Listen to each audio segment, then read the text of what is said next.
Hi, everybody.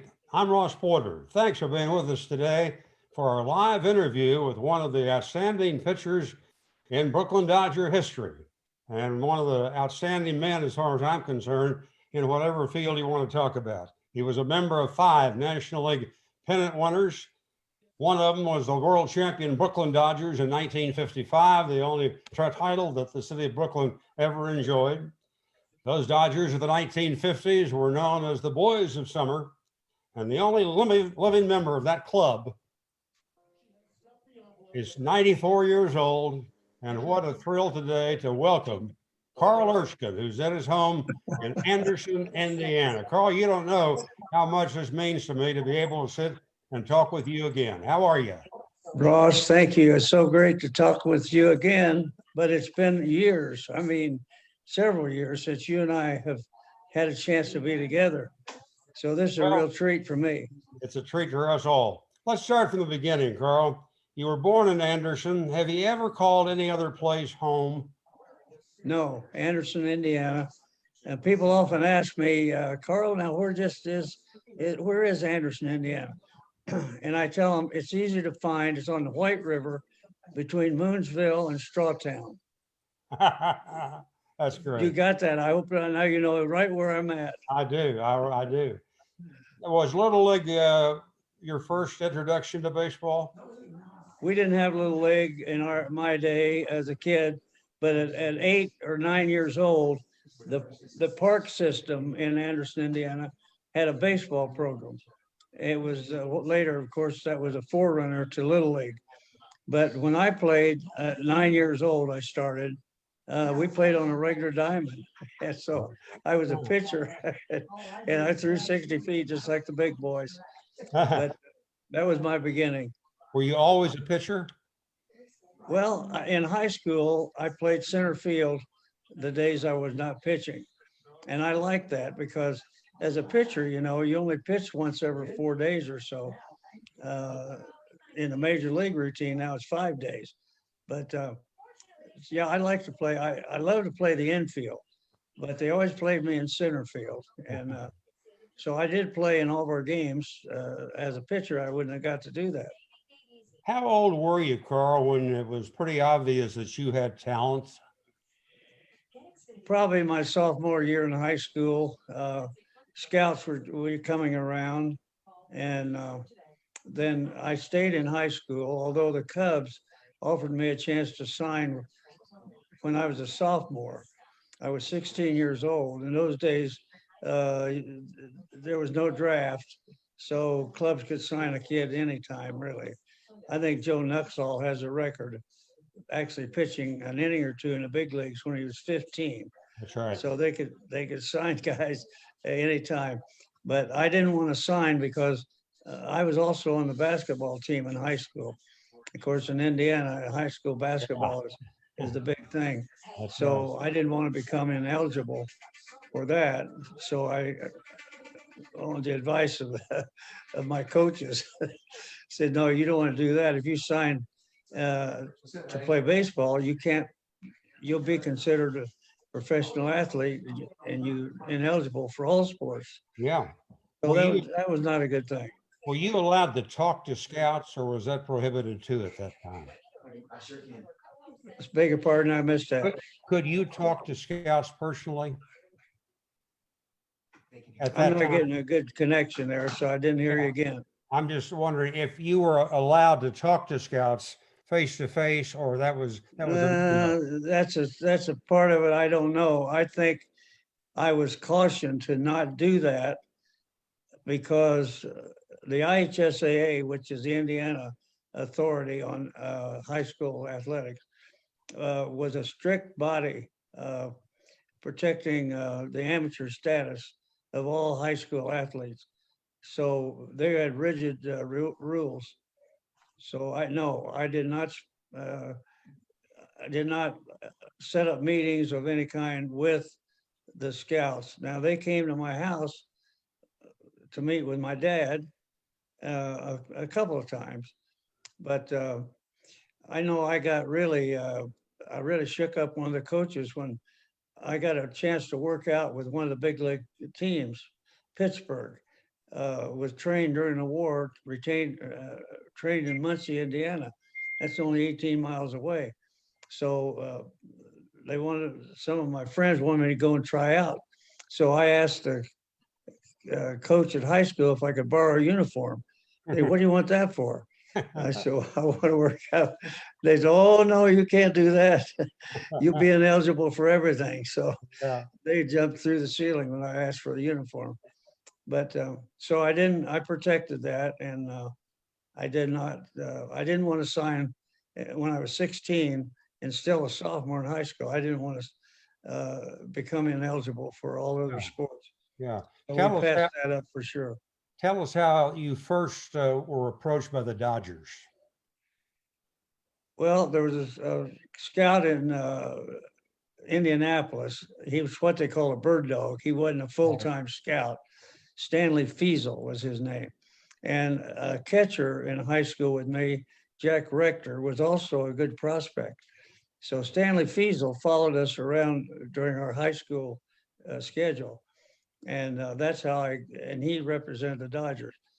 So at one time, he graduation from high school, Stanley Fiesel came to my house and he said, I got a surprise for you boys. You're going to go to New York and work out a week with the Dodgers, Brooklyn Dodgers. And here's $100 bill for each of you. You're gonna stay in a New Yorker hotel and work out for. So we did that. So now you can imagine I was not interested in any other team but the Dodgers. Right. After that, so that was and Jack Rector, my catcher, he signed actually before I did because I already got my greetings from Uncle Sam to go in the Navy. Yeah. So Jack was not 18 yet, so he signed and I couldn't sign. But when I was in the Navy a couple of years, and then the war ended, and then I did sign with Mr. Rickey. What do you remember about the day, Carl, that you signed with the Dodgers? Well, it was such a new experience. And of course, my parents, you had to be 21 years old at that time to sign a contract. They lowered it to 18 because the draft would get you at 18. So they lowered it. But at that time, so my dad had to accompany me to sign. So that was, and then that created a problem because I hadn't been discharged from the Navy yet. And there was a directive by the commissioner, Happy Chandler, that you couldn't sign a player until his military was satisfied. So he overruled the Dodgers and declared me a free agent. But he said, a bit of irony here, he said, normally the club that violates cannot be in the mix to sign again.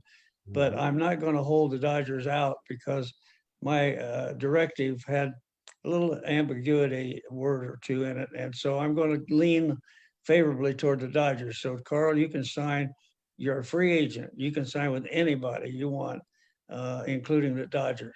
Well, the only club I was interested in was the Dodgers. So I re-signed with them. In fact, I got a bonus from Mr. Rickey the first time. And then when I re-signed, I said, well, I'll resign and ask for another payment. And so I got $3,500 the first time. And then I said, if Mr. Rickey, if you'll sign me, if you'll give me 5,000 again more, I'll re-sign with the Dodgers. So I became rather famous for getting two. I told Dizzy Dean this one time in an interview, and he said, I played for Rickey. I know how cheap he is. You should be in the Hall of Fame, not because you pitched 2 no-hitters. You got 2 bonuses out of Branch Rickey. And Carl, you might have been the first baseball agent of all time when you helped Phil. That had probably been declared double interest or something. Where did the Dodgers first send you to begin your minor league career? Danville, Illinois. It was called a Class B league in those days. I sent a full season in Danville. I won 19 games there. Then they sent me to AA at Fort Worth, Texas. And by July of 1948, that year I went to Texas, it was I'd won 15 games by mid-July, and the Dodgers called me up from the minors. So I appeared in a Dodger uniform the first time in July of 1948. Wow. Now, when you were in spring training, was the idea for you to just work on your pitches and see what you were doing well and what you were not doing? And did the other pitching coaches from the minor league level help you in that regard? You know, Mr. Rickey was an innovator himself in baseball, the baseball world. In spring training, we had mounds, 3 mounds, and then at the other end, a home plate. Mr. Rickey had designed this idea of having a strike zone outlined with a cord, a string. Mhm. And so the strings were across at the height of the shoulder and the knees, and then 2 drop strings down the width of the plate. And it made a visible strike zone. That was a kind of a master stroke, because most young pitchers who throw hard, they have trouble finding the strike zone. But that really helped the pitchers focus on, you could not only throw it as a strike, but then you could divide the strike zone up, and you could pitch to the corner outside, you could pitch high up inside. That was an innovative idea for Mr. Rickey, and it really was helpful for pitchers. Carl, 2 of the finest Dodger pitchers in the organization history, future Hall of Famer Don Sutton and future Cy Young Award winner Bob Welch, who later won 27 games one year for the A's. They Right. both told me in separate interviews over the years something that I never forgot. They both said to me, location is more important than velocity. You I'd buy agree that? with that. Yeah, I would agree with that. And consistently being able to throw at the corners of the strike zone, not just throw strikes down the middle. That's pitching. When you're just throwing strikes down the middle, that's throwing. That's a difference between throwing and pitching, is being able to throw it to the corners, just inside, just outside. And Preacher Rowe was a pitcher in my era. He's a left-hander, and he was a master at never throwing a ball down the middle. And all of us young pitchers, hard throwers, we couldn't believe that Preacher could really throw a ball on purpose. Yeah. I mean, ball. And we said, look at that. He can actually throw a ball intended to be not a strike. We were all struggling to throw strikes. Wasn't it true that Preacher used some chewing gum at times to kind of get that ball a little slicker? He said he used beech nut tobacco, not tobacco, beech nut chewing gum. Yeah. Said it gave him the best feel when he got a wad behind between his fingers. So yeah, he had a good spitter. At that time, how many good pitches did you think you had? Oh, in the organization? In the minor leagues, yeah. Yeah, you're talking about in the Dodger organization? Yeah, when you went into the pro Yeah. ranks, what did you Well, I'll tell you, the competition was hot for the 9. They usually carried 9 pitchers on the big league roster. And there was about 200 pitchers in the Dodger organization. They had a big farm system, 26 teams, 200 pitchers. Wow. You were competing for the spot, 8 or 9 or 10 maybe spots at the top. So it produced the best of that group. But of course, the Dodgers had these hard throwers, names you probably never would hear of, like Rex Barney. He could throw a ball right through a brick wall, but most guys said, well, but he can't hit the wall. He was a hard thrower. It was several. Jack Bana was another. Carl Spooner. Yeah. Another all hard thrower guys. And so they had a lot of competition for reaching the 20, or excuse me, reaching the maybe 8 to 9 spots on the roster at the top. So you had a lot of competition, and that brought the best in everybody. So I was fortunate to make it through that about a year and a half in the minors. And Mr. Ricky brought me up. And one of the reasons he brought me up, because he showed us early in our career, if you could throw hard, that's one thing. If you can control it, that's another thing. But if you're a real pitcher, you'll be able to know how to take something off the pitch, to throw the off-speed pitch. Yeah. You can hardly convince a hard-throwing pitcher that taking something off the ball is good. You never dream of taking anything off of the ball. They want to throw it right through the backstop. But I picked that off-speed pitch up quick, and I could throw it for strikes. That's actually, I had a good curveball overhand as well, but that off-speed pitch was the third part of my repertoire that actually moved me up fast through the other pitchers. And so I think I was only in the minors a year and a half, Yeah. and I was on the big club. You know, that reminds me of catcher Norm Sherry in spring training one day, going out to Sandy Koufax, who was struggling, and said, Sandy, you got to use more than the fastball. And that turned Sandy's career around, because Sandy, as you know, you were his teammate. He had a losing record after the first 6 years with the Dodgers, and the last 6 years he was as good as anybody in the game. Yeah, it's true. It's exactly right. Well, a catcher, it's interesting to me. In the 100 years of baseball, the pitching coach was always a catcher. And it wasn't until probably mid-50s or so that former pitchers became the pitching coaches. That's right. So that makes sense in a way, because the manager would go to the catcher. What's this guy got? What's he throwing? How good's his curveball? So he depended on the catcher to tell him what the pitcher was like that day. But eventually then they started using former pitchers as pitching coaches. And that's when the pitch count came in and some of the newer stuff.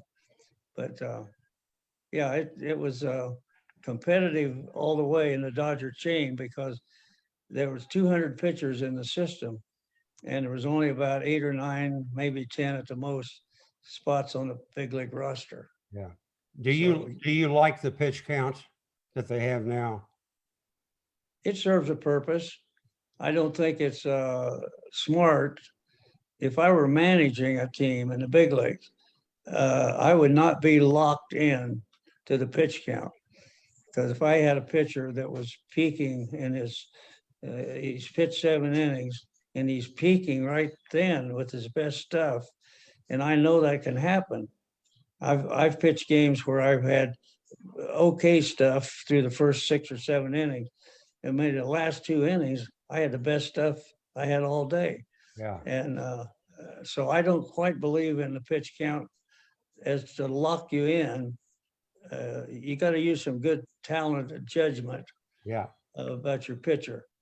And I've had pitchers tell me, Carl, that they've had games where they threw 85 pitches, and other games they threw 115, and they had more trouble the night they threw the 85, and they coasted with the 115. That's what you're talking about, isn't it? Yeah, absolutely. So that's where the judgment comes in, where the experience of a manager comes in. You can delegate to your coaches or to your pitching coach, but the last word has to come from the manager. Yeah. And some managers like Leo DeRocher, Charlie Dressen, they didn't depend on their coaches. They made the choice, they made this decision, and they didn't want any help. But Alston kind of changed that when he came in. He did depend on his coaches. And at one time, there was not a designated pitching coach per se.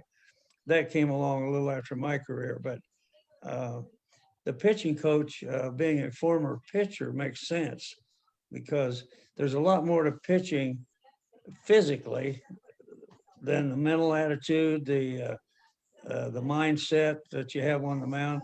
It's interesting. I always thought of pitching this way. Pitching is a defensive position, but you have to be on the offense as a pitcher. That Mhm. makes sense? Yeah, it does. Sure does. Yeah. Yeah, I that thought was one always of my the- feeling.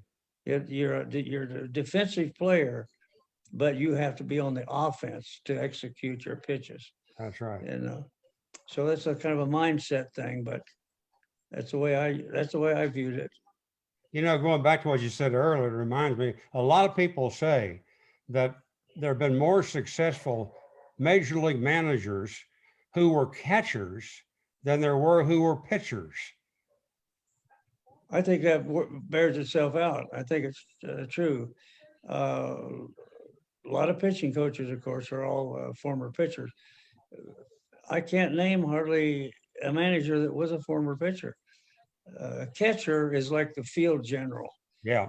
He kind of controls indirectly the pace of the pitcher, the movement of the infielders, outfielders from his point of view from behind the batter's box. He is a field general.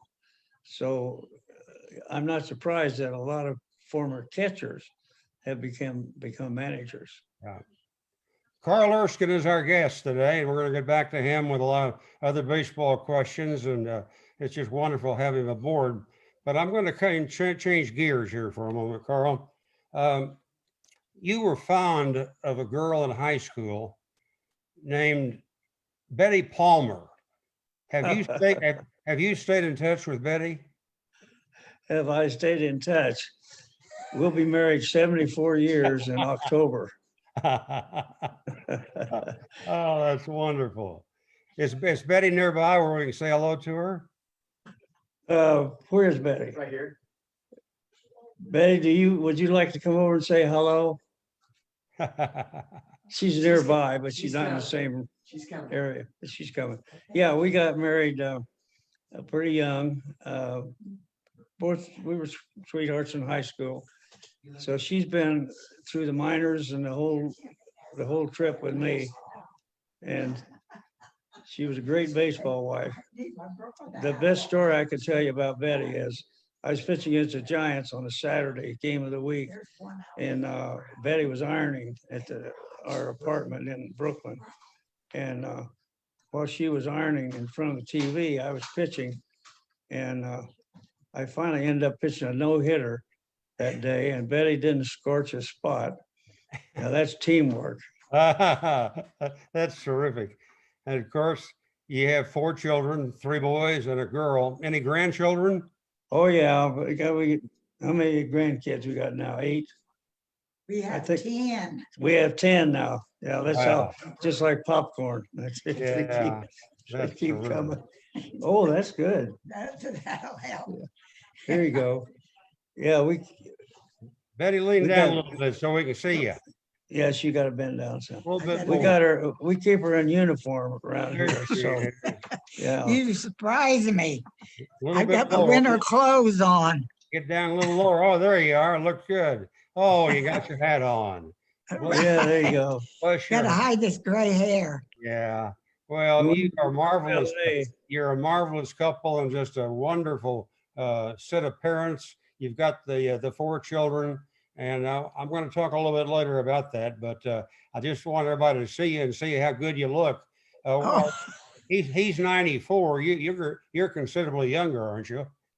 No, not really. Next month I'll be 93. Oh, wow. Well, you just caught Vin Scully. He's 93. Yeah. By the way, Vin told me today to send his love to both of you. Oh, good for Yes, him. bless his Good. heart. We saved his voice on our phone Do you? where Yeah, he he- talked to Carl. Good for Yeah, you. we've got a recording. Well, of his- Betty, I'll let you go back, and thanks for dropping by to see us, and bless your heart. Thanks for giving Carl a good day. He likes to tell us stories. Yeah, Carl, as you know, folks, is a very talented man, a fellow who's thrown 2 major league no-hitters. He pitched in 11 World Series games. He set a strikeout record in one of those World Series games against the Yankees. And we'll get to that pretty soon. But I've asked Carl to show you his excellence today as a musician. especially with one instrument, the harmonica. What are you going to treat us to today?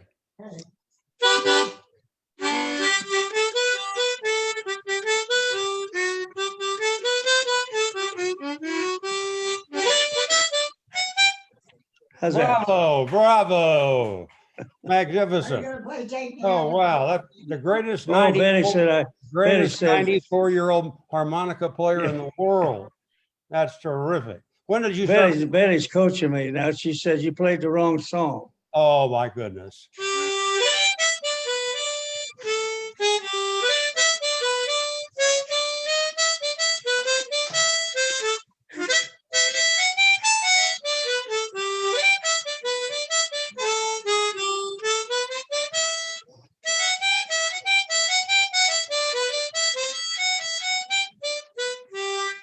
Wow.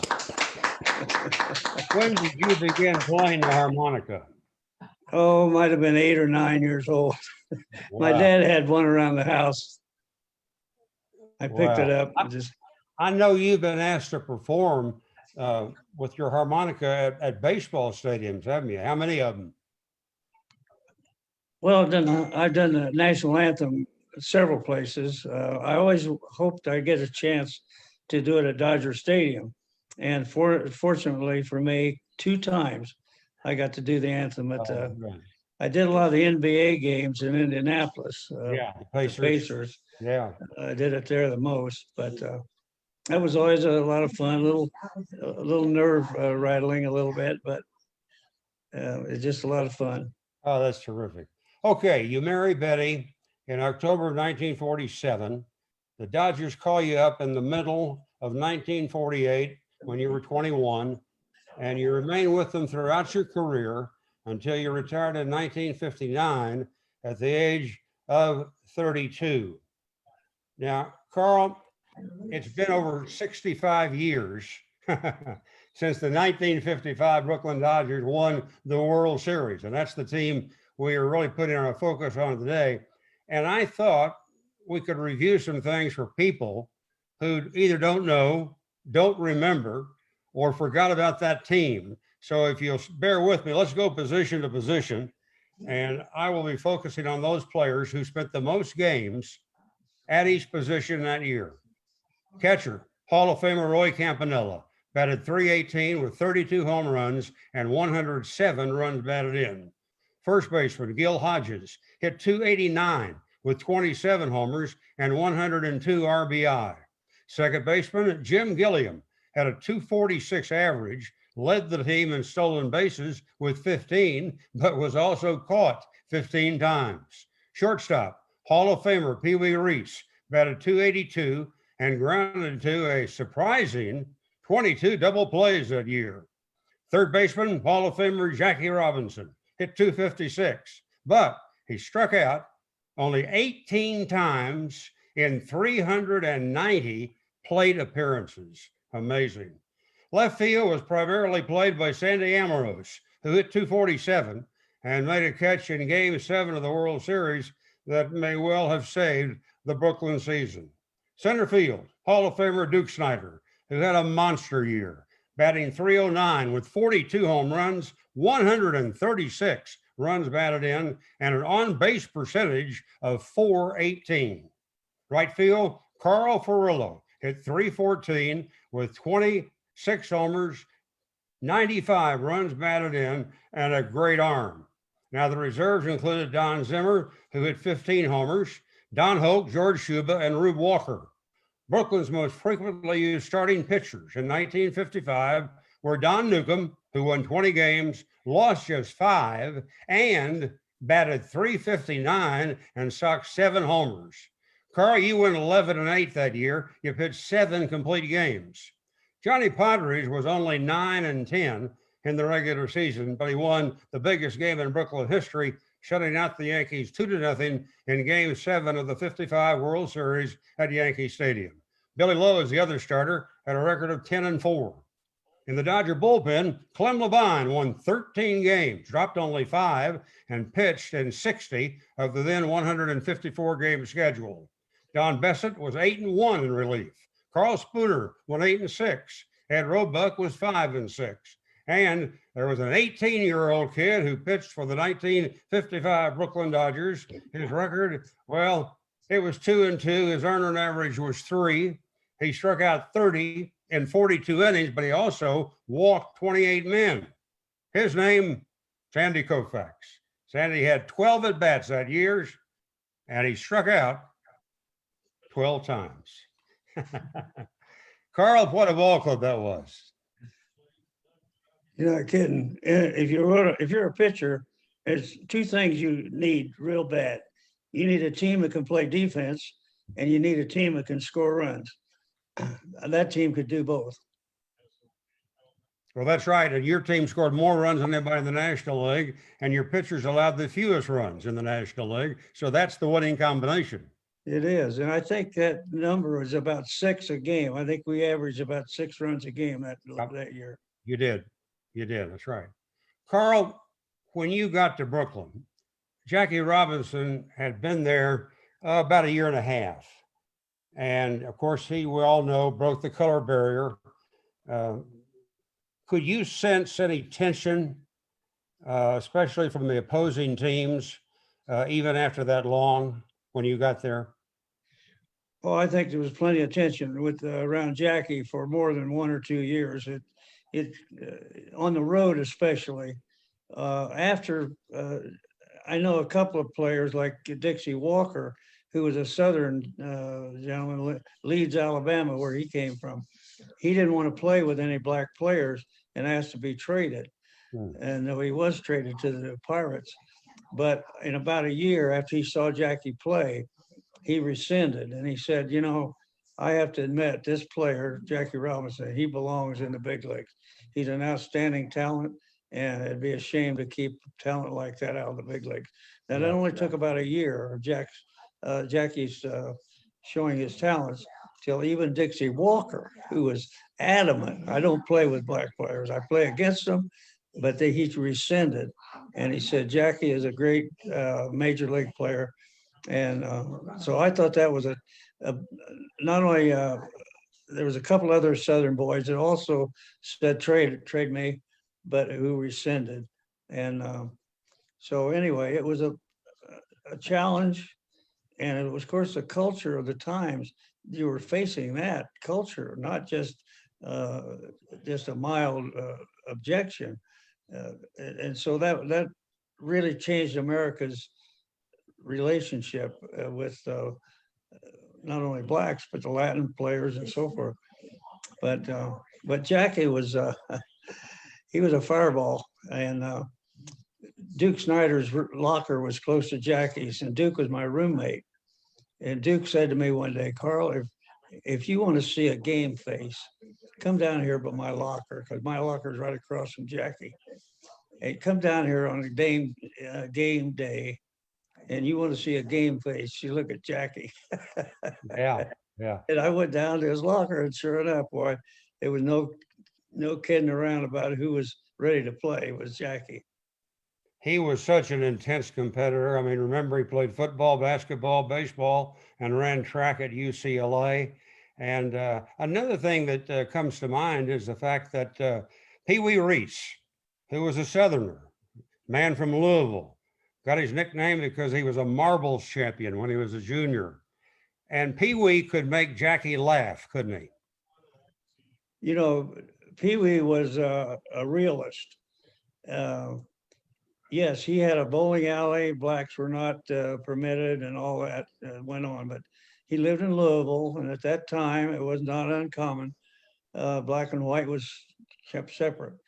But once he played with Jackie, once he, just like Dixie Walker from Leeds, Alabama, he said, I don't play with black players. I only play against them. He rescinded, and it didn't only take Jackie about 1 season for everybody to see he was a class person. He was intelligent. He was a fierce competitor. He was good for the game. And even the crowd on the road came out to see Jackie so they could boo him. But he put a new life into baseball when he came in, and he could run the bases like nobody else. He was had the quickest start. He could be in full stride in in 2 strikes, he could be full head steam on the Wow. base. He was Wow. just quick, very quick. You never, ever, hardly ever, and you tell me if I'm wrong, see a player in the major leagues attempt to steal home. You never see it. Jackie, I think Rod Carew might be the only one who has numbers of stealing home.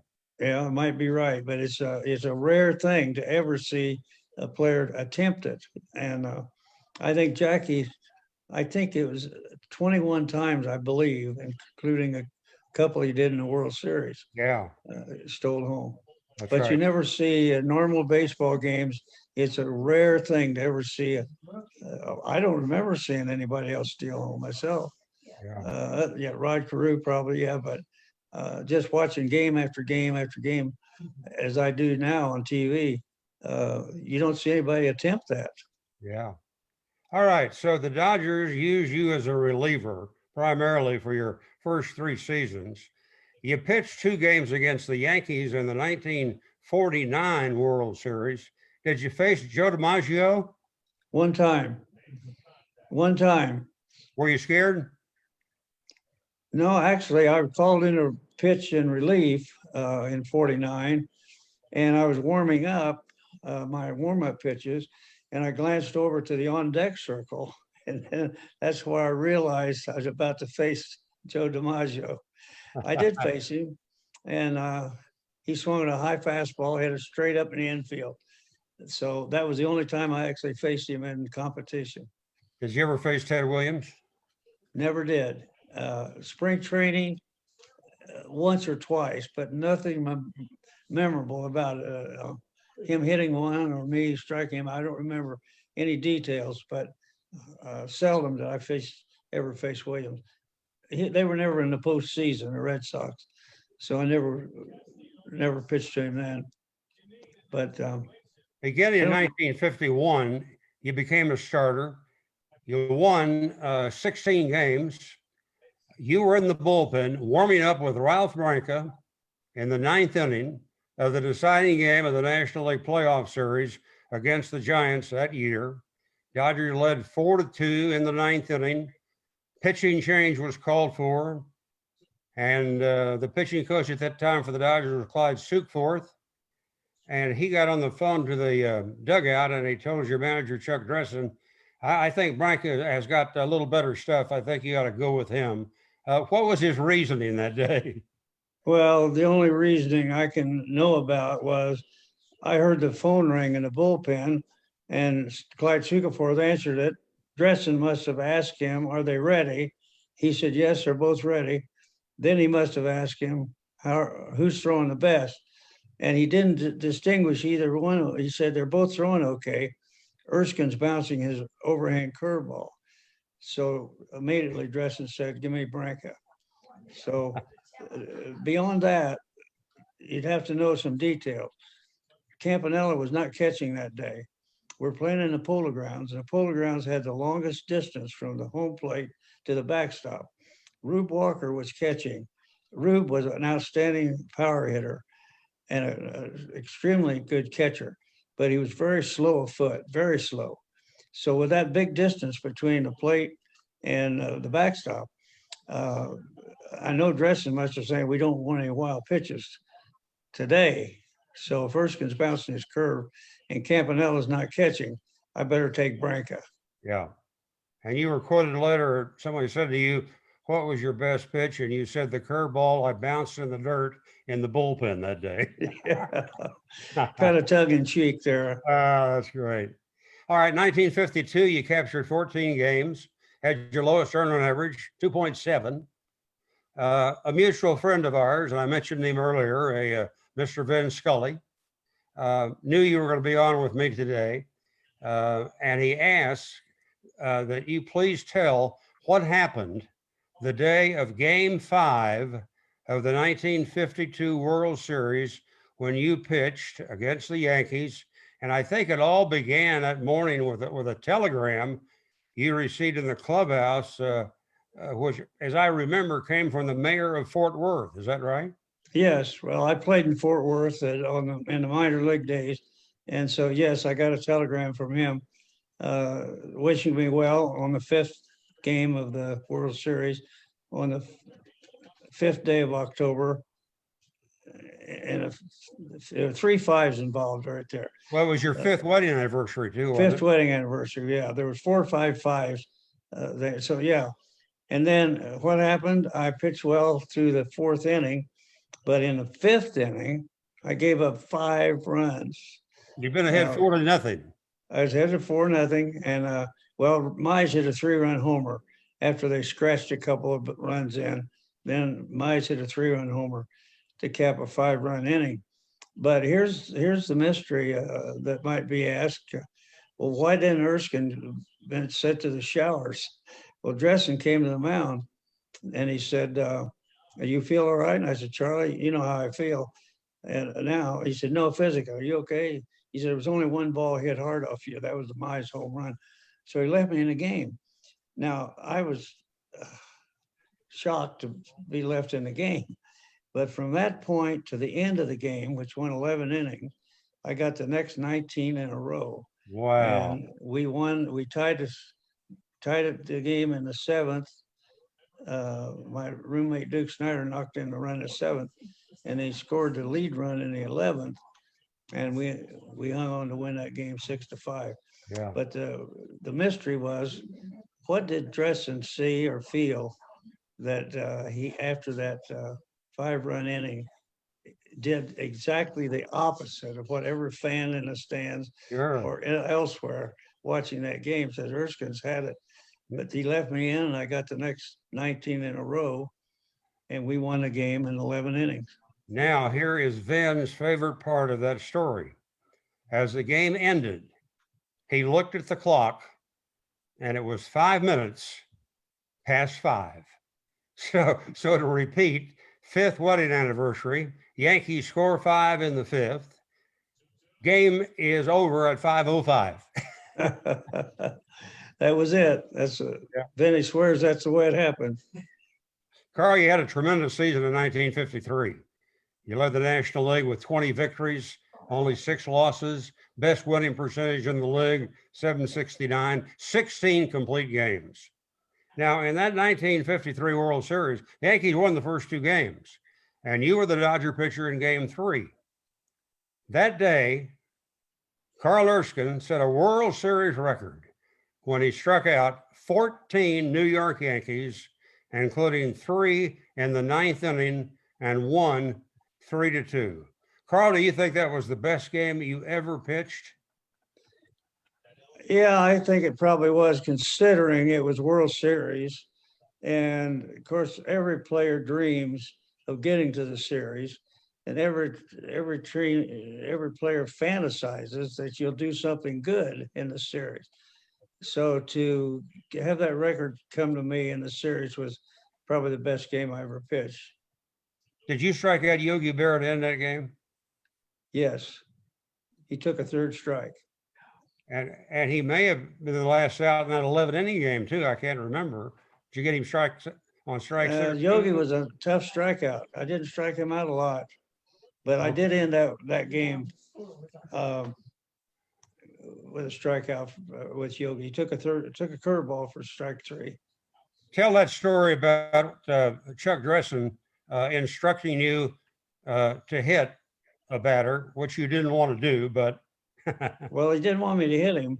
He told me before the game in Ebbets Field, we had a short right field, 297, but it was a high fence, about 30 feet high, and a screen wire. And so Dressen called me in before the game, and he said, look, Berra is digging in like no, but you can't even see his shoe. He's got that back foot buried in the batter's box. He wants to hit it over that short 297-foot distance. So I want you to get a strike on him, and then I want you to flatten him. So I never did that before. I never believed much in the knockdown to a major league hitter is not going to get gun shy on one pitch. But anyway, following the orders, he told me, he said, I'm not asking you, I'm ordering you to do it. Get a strike on Berra. I want to see him down. Well, the first time he came up, I got a strike on him, and then I threw a pitch inside I didn't get it high enough. I hit him in the ribs, and he went to first base. So I came in after the inning and Dresden said, "That's the lousiest knockdown I ever saw. I want you to get a strike on Barra the next time, and I want to see you do it right." By golly, the next time up, I got a strike on Yogi, and I hit him in the elbow the next time. He should have gone down, but he just turned away instead of going down and exposed his right elbow. And I hit him a second time. Anyway, I had a writer tell me one time that you and Yogi are in the record book. I said, "How's that?" "Well, the time you hit him twice, you're the only pitcher who hit the same batter twice in the same game in the World Series. So you're in the record book." Oh, what did Yogi tell you when you came to bat? Oh, I came up to hit this after I hit him a second time. I came up to hit the next inning, and he's sitting behind the plate looking up at me through his mask. Yogi had a very deep voice, and he said in a real soft-spoken, "Carl, are you throwing at me? Just like you wouldn't throw at me, would you?" I hit the first pitch and got out of there. And you were good friends. Oh, we were good friends. And we had a lot of time together off the field at baseball functions. So Yogi was fun to be with. And of course he was a tough hitter. He's what we call in baseball a bad ball hitter. Oh yeah. He didn't have to have a good strike. No. If he could reach it high outside, low inside, he went up there. Like the story goes, which is who knows if it's true. He went to the plate one day and he was holding the mark on the bat, the trademark was holding it on the back side of the bat. And the catcher said, "Yogi, you're holding the bat in the wrong direction. You got to have that trademark on top so you can read it." Supposedly, Yogi said, "I didn't come up here to read." Oh, that's great. Carl, you won 18 games in 1954, and then 11, and then 13 to give you 6 straight double-digit win seasons before you retired. And I want to remind people that in those days of the National League, there were only 8 teams, and your ball club won 98 games that year. You finished 13 and a half games ahead of second place Milwaukee. You wound up 38 and a half games ahead of the Pirates, who 5 years later won the World Series. But there was something. And another thing a lot of people don't realize, Carl, that year in 55, when you won it all, the Dodgers barely reached 1 million in home attendance. They made it by 33,000 fans. Yeah, those were the days. Actually, the TV hadn't really made its impact yet. Later, that TV saved the sports, not only of baseball, but all sports. But yeah, those early years, it took a while for TV to catch on. And of course, we played almost all day games in those days. And once we started playing night games, television became even more important because a lot of people never could see a day game on TV because we were playing, they're working. So, but TV was a good marriage for sports. Anyway, but. Well, a couple more notes on your 55 Dodgers. That you were 94 and 48 that year against opposing right-handed pitchers, but you had a losing record, 4 wins and 7 losses against left-handers. The other teams didn't want to pitch left-handers against you, did they? They did not. In fact, one of the best pitchers in baseball history was Warren Spahn. Yeah. And the Braves would not pitch him against us in Ebbets Field. Ebbets Field was a short fences down the right field, especially, but that Spahn didn't like that. He was such a competitor. He was really irritated that they wouldn't pitch him against that right-handed lineup of ours in Ebbets Field. But that was just the way it was in those days. Well, one of the great pitching games of all time, Warren Spahn against Juan Marichal, the Braves and the Giants, 0-0 to the 16th inning. And Willie Mays hit a home run to win it for the Giants, 1-0. I mean, talk Yeah. about great pitching, huh? Yeah, that was an outstanding game. Another surprising note was your team that year had a losing record in extra inning games, 7-9. And in the one-run games, you were only 21-19, and yet you ran away from everybody. Yeah. Well, those are Well, numbers I haven't heard, but it's interesting. I asked Roy Campanella one day, many years after he retired, about the money that the current players were making. And he said to me, Ross, we didn't care about the money. All we cared about was winning. Yeah, he was right. He was right. You know, all the numbers that make up baseball, the only one number that really ends up meaning anything is wins and losses. Yeah. Earned run average, yes, it's there. It's attainable. Some of the great pitchers had great ERAs, but in the last, how would you rather have pitchers that have a great ERA or the team that have a winning season? Yeah. Yeah. So Well, wins and it's losses. it's a public record what the yearly salaries were with the Dodgers. In the first year in Major League Baseball, you were paid $6,000, then up to $12,000 to $18,000. Next season, you signed for $27,500. But the following year, your salary was cut to $27,000. Why? Oh, it was just the way it was done. We were all on one-year contracts. So even the managers, no managers in my era had multi-year contracts until very late in my career. DeRocher got a 2-year contract at one time. And our manager, Dressen, he wanted 2 years and he couldn't get it. And they finally fired him. And that's when Alston took That's over. right. That's right. Well, when Don Newcomb won 20 games that year, Dodgers were paying him $17,500. And Clem Levine got $13,000. The Hall of Famers received more. Roy Campanella, $42,000. Jackie Robinson and Duke Snyder, $35,000 each. How about Sandy Koufax's first year? $6,000. Yeah. I was 55. Yeah. And when you look at the ages of that team, Pee Wee Reese was 37, Jackie Robinson, 36, Roy Campanella and Carl Ferrillo, both 33, Gil Hodges, 31, you and Don Newcomb each 29, Duke Snyder and Clem Levine, both 28, Jim Gilliam, 26, and Johnny Pottery's the kid at 22. Was all that experience, Carl, a factor in the success of the Brooklyn Dodgers?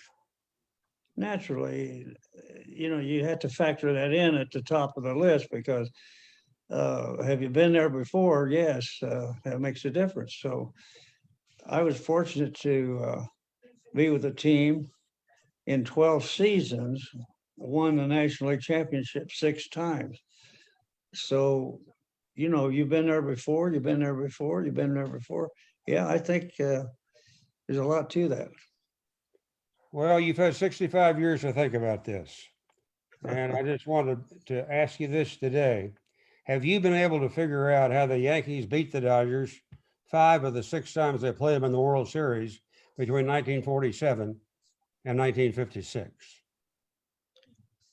Yeah, I think the Yankees had voodoo dolls. You had a lot of close games, though, didn't you? Yeah, we did. Yeah, Yeah. but that was a mystery to us too, man for man and all that. The only difference that was measurable, their pitching matched up with us better than our pitching matched up with the Yankees. Wow. We had right-handed power.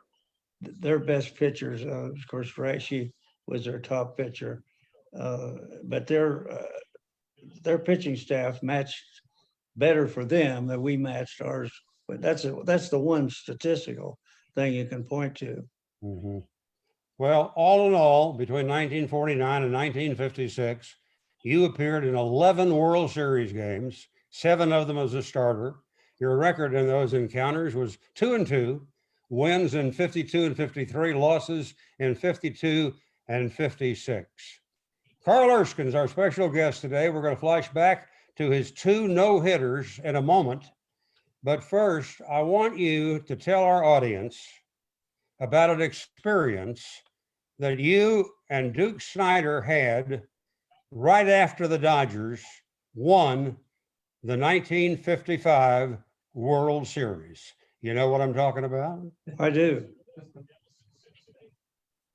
You got in the car and you were going to come to Anderson, I guess, to rest. Well, we were And you were driving driving. back. Yeah, we were driving back. We both had Cadillacs and we were tailing each other. And on the Pennsylvania Turnpike, we got stopped. And after he checked us, checked the license and the registration and all that, he finally said, you know, I lost money on you guys this year. I said, what? We won. This is the year we won. He said, yeah, but I bet on you in 49, 52, 53. So when he left, I said, Duke, you just met a loser. You told me, you said you just met a born loser. He's a born loser. Yeah. Well, there were 7 no-hitters pitched in the National League in the 1950s, and Carl Erskine pitched 2 of them. The first one in 1952 against the Cubs. There was a threat of rain that night, wasn't there? Yeah, 3rd inning, it rained hard. And of course, I was hurrying to try to get 5. We scored 5 runs, I think, in the first inning or 2. And official game has to be 5 full innings. So I was hurrying every pitch to get 5 innings in before this heavy rain was about to come down. But by the 3rd inning, I pitched to Willard Ramsdale, the pitcher, who couldn't hit a ball if you held it for him in front. But I walked him on 4 pitches trying to hurry up and beat the rain. And 40-minute delay. And then we came back and finished the game, a no-hitter. And Ramsdale was the only base runner. Wow. We consider in history. Carl, you may know this, but if you didn't, I want to make you feel better because you've told me that story about Willie Ramsdale in the past, and I looked it up last night. In the 2 years before your no-hitter, Willie had 10 hits in 1950 and 9 hits in 1951 with the Reds. He wound up with 22 hits in his 5 seasons. He batted .156. There was only one negative note.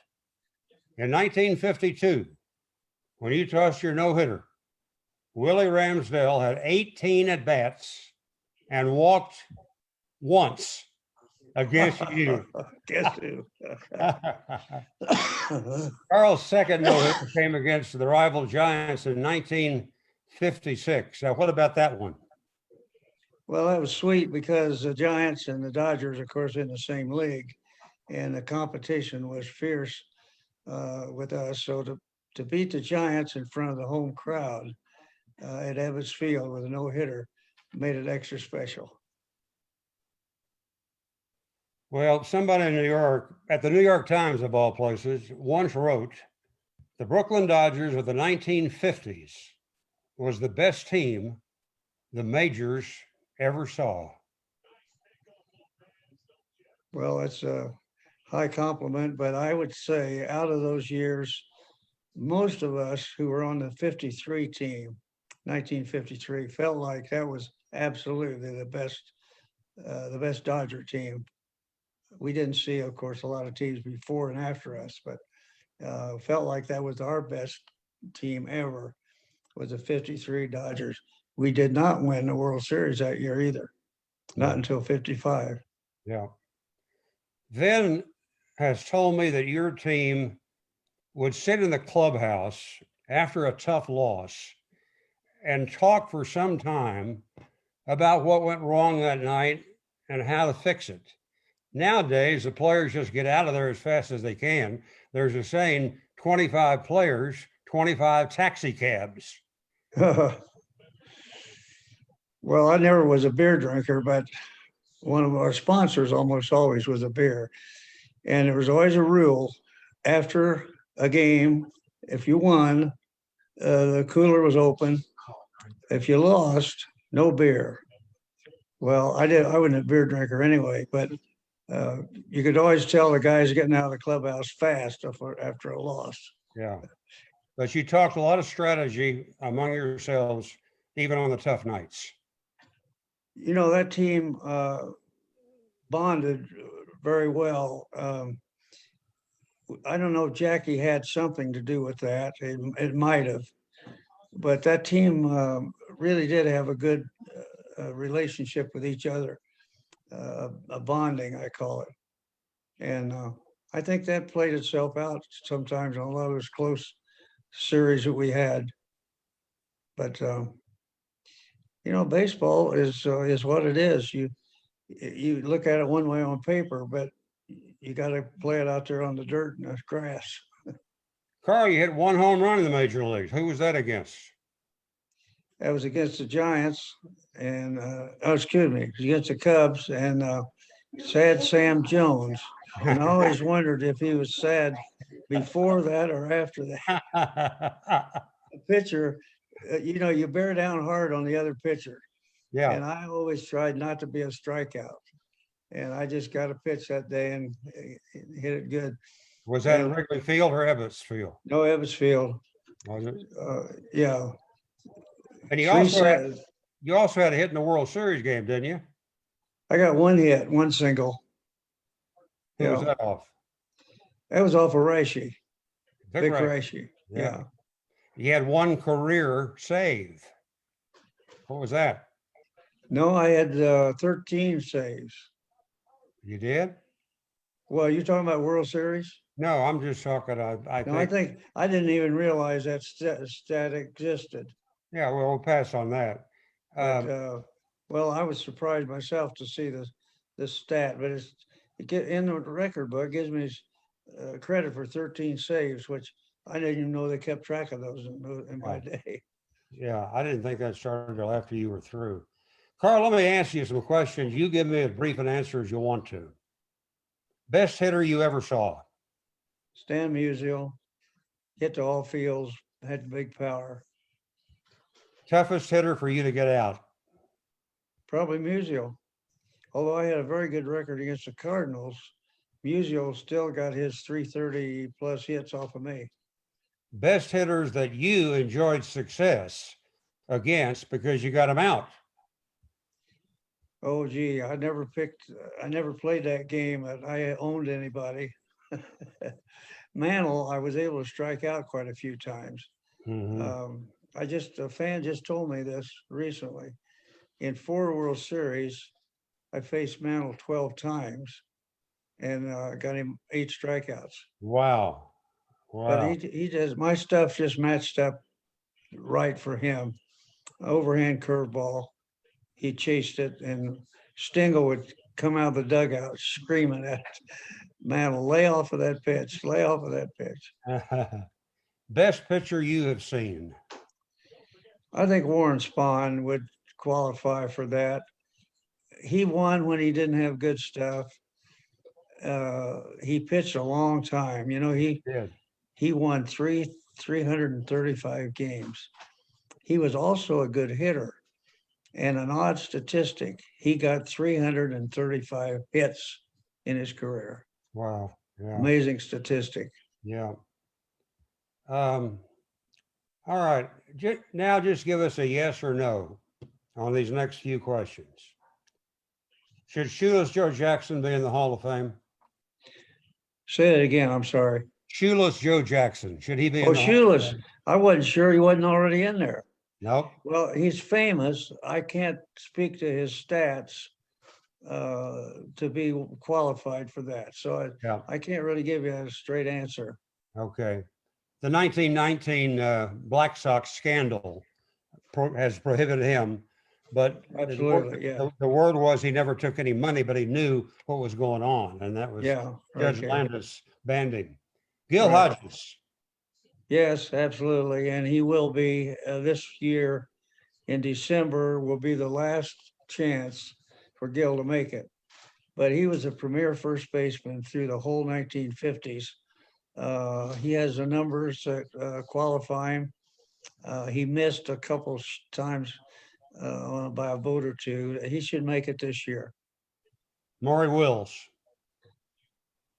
Yeah, Maury, he brought base running back Yes, he did. and brought the excitement of base running back. Yeah, I'd say he's a good qualifier for that. Should Pete Rose That's be in the Hall of Fame? Who is that? Pete Rose.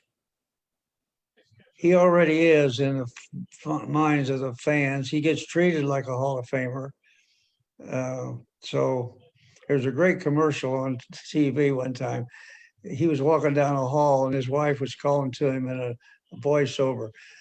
Pete, you're not supposed to be in the hall. Anyway, yeah, he should be in there. What about Barry Bonds?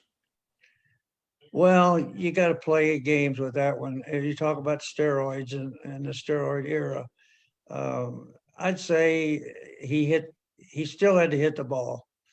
He's got the numbers. He should be in there. And of course, Roger Clemens would be in the same category, wouldn't he? I guess he would be, yes. How about Tommy John? Now, there's a pitcher that was so durable.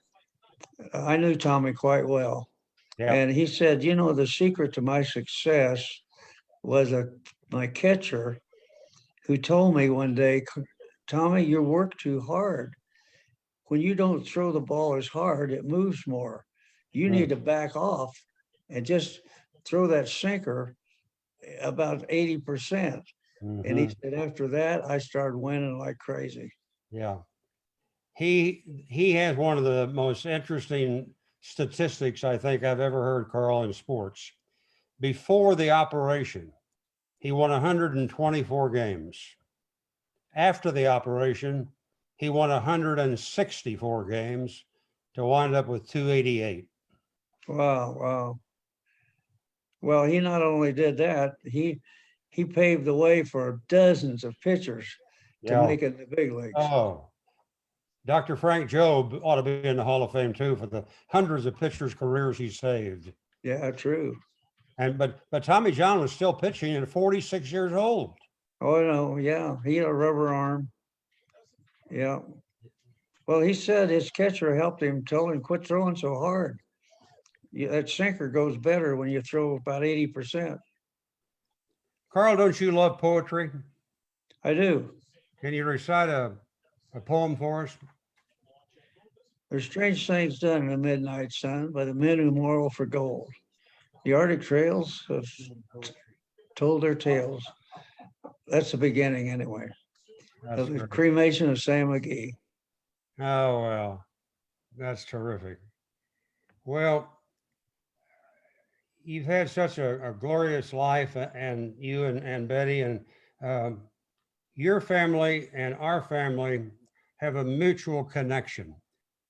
We have a grandson who was born with Down syndrome, had 3 heart surgeries the first 18 months of his life, survived, is now 27, and a tremendous joy for our family. And you and Betty have a similar experience, which I'd like you to share. You're talking basically about my son, Jimmy, I guess, right? Yeah. Well, Jimmy was born as a surprise after 3 healthy kids, but Jimmy's brought into our family a bonding that I don't know how to explain it, but he's a sweet kid. He's easy to love, and he's really been the glue in our family, really. Although we didn't necessarily need that, but he's a loving soul. People like Jimmy. He's been a Special Olympian. He's was a good swimmer. He now bowls. He does well in bowling. And how old is he, Carl? Jimmy is 61 years old. Wow. He was Applebee's 21 years. Did he say that? What, Betty? Applebee's. Oh, Betty was reminding me, Jimmy worked at Applebee's restaurant for 20 years. He Wow. got a 20-year celebration when he retired after 20 years. Wow. So Jimmy is limited in lots of ways, but he has a neat personality. People engage him, and he's open and friendly, and he's been a real blessing in our family. And so it's made us see a whole population we might have missed if Jimmy hadn't come into our lives. And That's right. it's That's been a right. rich experience. Well, I know faith is an important part of your life, always has been. You're right about that. And I've often said, when you get married, they say two people become one. But Betty and I found out with the Lord in our lives, two people became three. Hmm. Wonderful. Beautiful. I want to point out that the Carl and Betty Erskine, I guess it's a society, isn't it? A designation that raises money for the Special Olympics, which you have really been involved with for, I think, over 40 years now. Well, it's true. Of course, it's because of Jimmy. He started Special Olympics when he was 10 years old. He would be a 50-year participant this year. Wow. Now, all the problems that we've had with crowds and the rest of it, he didn't get to participate much this year in the state meet. But yeah, he's been an active participant in Special Olympics, particularly swimming and now bowling. And you've also been very involved with the Fellowship of Christian Athletes over the years. Well, he's been with me and Betty on many trips with FCA. Yes, Jimmy's well known with a lot of athletes around the country because he did attend FCA with us several times. Anyone who knows Carl Erskine will tell you that this is one of the finest human beings you'd ever meet. And I'm just going to talk a little bit about what you've done since you've been out of baseball. You went into the insurance business for a while. You coached baseball at Anderson College for 12 seasons through 1973. You became a leader in the community. You became president of a bank in Anderson for 11 years. A 6-foot bronze statue of you was built in front of the Carl Erskine Rehabilitation and Sports Medicine Center. A new school was built on land that you donated. It was named Erskine Elementary. You've given your time to the baseball assistance team, which helps former players through financial and medical difficulties. They still remember you with great affection in Brooklyn. A street was was created first and named after you, Erskine Street. And I got a note today from a fellow named James Clark. He knew you were going to be on, and he said, Ross, when he was here, all the fans in Brooklyn knew him as Oisk. And I remember one time Carl had been gone from Brooklyn for many, many years. He came back into the neighborhood and he got out of a taxi, and a guy up on the second floor yelled down at him, Oisk, can I get your bags? That's how popular he was in Brooklyn. But you were inducted into the Indiana National Baseball Hall of Fame in 1979. You've written several books on baseball. I know one of them was really about Jackie Robinson, wasn't it? It was. Well, he was my teammate for 9 seasons. And I got to watch Jackie both at his best and when the heat was on the most. He handled it and became one of the great players. Of course, he's a Hall of Famer. And I think there's something symbolic about Jackie making the Hall of Fame after blacks were not permitted in pro baseball for years. But with Jackie in the Hall of Fame, if you go to Cooperstown and see the oval room where all the plaques are around the wall, Jackie's plaque is the same color of everybody else. Yeah. So it's a symbolic thing, but I think of that Jackie himself is bronze and he matches everybody else. It's kind of a symbolic thing. This is a fabulous time that we've had with you. I will never be able to thank you enough for giving us the time and really sharing so many wonderful experiences. God bless you. You look wonderful, 94 years old. I think you're one of the best looking 94-year-old men I'd ever known. And we You just know wish what? you- My mother said that. yeah, well, she had an idea. She did. Carl, thank you for what Ross, it's great to talk with you again, and bless your heart, and stay well. you too. Thank you. Thanks to Jim Denny out in Anderson and Mike Cunard up in Roseburg, Oregon for their technical assistance today.